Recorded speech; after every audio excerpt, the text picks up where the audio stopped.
नमस्कार। प्रादेशिक समाचार के साथ मैं समीर बाखला। पहले मुख्य समाचार। कोल लिंकेज मामले में प्रवर्तन निदेशालय ईडी हजारीबाग के कोयला व्यवसायी इजहार अंसारी के आवास पर कर रहा है छापेमारी। गोड्डा जिले से अयोध्या के लिए यात्रियों को मिलेगी ट्रेन की सुविधा। रेलवे ने उत्तर प्रदेश के गोंडा स्टेशन तक पहुंचने के लिए जारी किया समय सारणी। अयोध्या में श्री राम जन्मभूमि परिसर में रामलला की मूर्ति के प्राण प्रतिष्ठा का अनुष्ठान आज से। रांची में भी प्राण प्रतिष्ठा को लेकर उल्लास का माहौल। हो रही है मंदिरों की सफाई। और जमशेदपुर के सोनारी में भव्य टुसु मेले का हुआ आयोजन। झारखंड, पश्चिम बंगाल और उड़ीसा के टुसु देवी की प्रतिमा बनी लोगों के लिए आकर्षण का केंद्र। और अब समाचार विस्तार से। प्रवर्तन निदेशालय ईडी हजारीबाग के कोयला व्यवसायी इजहार अंसारी के आवास पर छापेमारी कर रहा है। यह छापेमारी 6 माह के अंदर दूसरी बार उनके यहां हो रही है। हमारे हजारीबाग संवाददाता ने बताया कि पेलावल स्थित आवास में ईडी छापेमारी कर रही है। सुबह 6:30 बजे ईडी की टीम ने उनके घर पर दस्तक दी। बताया जा रहा है कि कोल लिंकेज मामले में यह छापेमारी चल रही है। इजहार अंसारी पर आरोप है कि उन्होंने फर्जी कंपनियों के नाम पर कोयला कंपनियों से रियायती दर पर कोयला उठाया और उसे खुले बाजार में बेच दिया। इससे पहले भी ईडी उनके घर पर छापेमारी कर चुकी है। उन्हें पूछताछ के लिए रांची स्थित कार्यालय भी बुलाया गया था। गोड्डा जिले से अब अयोध्या जाना आसान हो गया है। रेलवे ने संबंधित ट्रेन की समय सारणी की घोषणा कर दी है। हमारे संवाददाता ने बताया कि जारी समय सारणी के अनुसार गोड्डा स्टेशन से दोपहर 2:10 पर ट्रेन खुलेगी, जो लखनऊ के गोमती नगर सुबह 7:30 पर पहुंचेगी।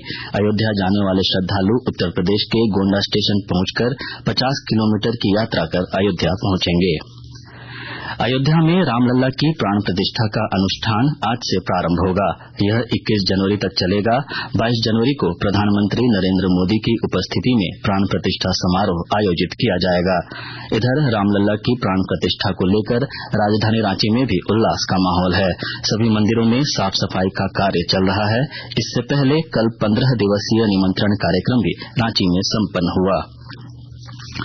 प्रवर्तन निदेशालय ईडी के पत्र का जवाब मुख्यमंत्री हेमंत सोरेन ने दे दिया है। मुख्यमंत्री ने ईडी को भेजी चिट्ठी में लिखा है कि 20 जनवरी को उनके आवास में आकर पूछताछ की जा सकती है। इसके लिए वे तैयार हैं। इससे पहले कल सीएम सचिवालय का कर्मी मुख्यमंत्री हेमंत सोरेन का सीलबंद पत्र लेकर ईडी कार्यालय पहुंचा था। ईडी ने मुख्यमंत्री हेमंत सोरेन को 13 जनवरी को पत्र भेजकर पूछा था कि वे बताएं कि 16 से 20 जनवरी के बीच में वे अपना बयान कहां और कब दर्ज कराएंगे। प्रवर्तन निदेशालय अब तक हेमंत सोरेन को पूछताछ के लिए 7 समन जारी कर चुका है। नीति आयोग के अनुसार पिछले 9 वर्ष में देश में लगभग 25 करोड़ लोग गरीबी से बाहर आए हैं। नीति आयोग ने 2005-06 से लेकर भारत में बहुआयामी गरीबी पर एक रिपोर्ट जारी की है। इसके अंतर्गत विभिन्न आयामों में गरीबी की दर कम होने के बारे में अध्ययन किया गया है। रिपोर्ट के अनुसार पिछले 9 वर्ष में गरीबी 29% से अधिक घटकर लगभग 11% रह गई है। उत्तर प्रदेश में गरीबी में सबसे अधिक गिरावट दर्ज की गई है। साहिबगंज में कल केंद्रीय मंत्री अश्विनी चौबे ने जयप्रकाश नगर स्थित कौशल्या ज्योति ट्रस्ट द्वारा आयोजित मातृशक्ति सम्मान समारोह में लगभग 60 महिलाओं को सम्मानित किया। कार्यक्रम को संबोधित करते हुए अश्विनी चौबे ने कहा कि प्रभु श्री राम के वनवास काल में माता सीता का साथ रहा था, इसलिए मातृशक्ति को सम्मानित करना गौरव का विषय है। लोहरदगा जिले में बढ़ती सड़क दुर्घटनाओं को देखते हुए जिला प्रशासन ने जागरूकता अभियान चलाने का निर्णय लिया है। विस्तृत ब्यौरा दे रहे हैं हमारे संवाददाता। लोहरदगा जिला में बढ़ती सड़क दुर्घटनाओं को देखते हुए जिला प्रशासन ने जागरूकता अभियान चलाने का निर्णय लिया है। इसको लेकर सड़क सुरक्षा समिति की बैठक भी आयोजित की गई। बैठक में दिसंबर माह में कुल 13 सड़क दुर्घटनाओं की समीक्षा की गई।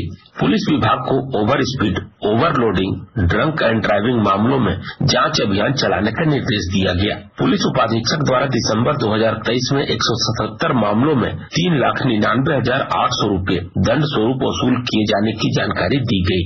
हेलमेट पहनने के लिए सघन जांच वाहन अभियान चलाने का निर्देश पुलिस विभाग को दिया गया। एनएच रांची को एनएच के किनारे पेड़ों की झुकी डालियों को कटवाने के निर्देश दिए गए।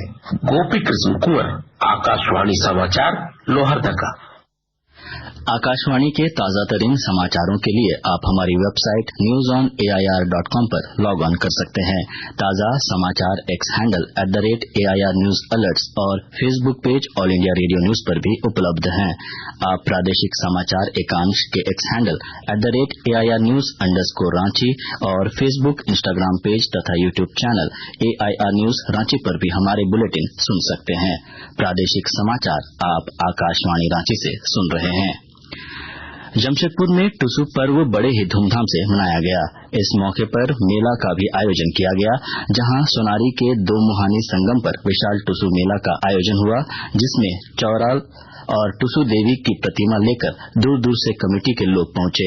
वैसे सोनारी के दो मुहानी संगम पर झारखंड, पश्चिम बंगाल और उड़ीसा की टुसु देवी की प्रतिमा लोगों का आकर्षण का केंद्र रहा। वहीं इस मौके पर स्वास्थ्य मंत्री बन्ना गुप्ता मुख्य अतिथि के रूप में उपस्थित हुए, जहां लोगों को संबोधित करते हुए पर्व के महत्व के बारे में जानकारी दी। इस मेले में प्रथम आए टुसु देवी की प्रतिमा के कमेटी को सम्मानित किया गया। राज्य के श्रम नियोजन एवं प्रशिक्षण विभाग के मंत्री सत्यानंद भोक्ता ने कहा है कि लोगों को प्राथमिकता के आधार पर अबुआ आवास योजना का लाभ दिया जाएगा। मंत्री भोक्ता कल चतरा जिले के प्रतापपुर प्रखंड के योगियारा पंचायत में बाबा कुटिया आश्रम में सतनाम बापू की 76वीं पुण्यतिथि कार्यक्रम में शामिल हुए। कार्यक्रम में झारखंड के अलावा बिहार और अन्य राज्यों से भी सत्यनाम बापू के अनुयायी आश्रम पहुंचे थे।